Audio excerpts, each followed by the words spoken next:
నీ జీవితంలో కూడా నువ్వు ఓడిపోతున్నావు. ఆనాడు ఇశ్రాయేలీలు కూడా ఏమనుకున్నారంటే, దేవుని మందసము మాతో ఉంది కనుక మేము ఏం చేసినా నడిచిపోతుంది, ఎవరి మీదైనా గెలిచిపోతాం అనుకున్నారు. దేవుని మందసము ఒక బొమ్మలాగా ఉంటే సరిపోతుందా? ఈరోజు నువ్వు కూడా అనుకోవచ్చు, నా ఇంట్లో బైబుల్ ఉంది కదా, నాకేమైపోతుంది? నా ఇంట్లో సిలువ ఉంది కదా, నాకేమవుతుంది? మా ఇంట్లో యేసయ్య ఫోటో ఉంది కదా, నాకేమవుతుంది?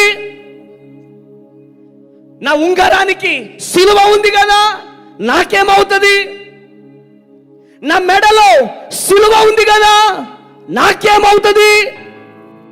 హల్లెలూయా అనే భ్రమలో ఈరోజు మీరు బ్రతుకుతున్నారేమో. ఈరోజు ఈ మాటలు వింటున్న ప్రియ దేవుని బిడ్డలారా, ఈరోజు దేవుడు నీతో మాట్లాడుతున్నాడు. ఆనాడు ఇశ్రాయేలీలు కూడా దేవుని మందసం పేరుకి వారి ఇంట్లో ఉంది, కానీ దాని శక్తిని ఆశ్రయించలేకపోయినారు. ఆమేన్. దానిలో ఉన్న అభిషేకాన్ని టేస్ట్ చేయలేకపోయినారు. దానిలో ఉన్నటువంటి బ్యూటీని అనుభవించలేకపోయినారు.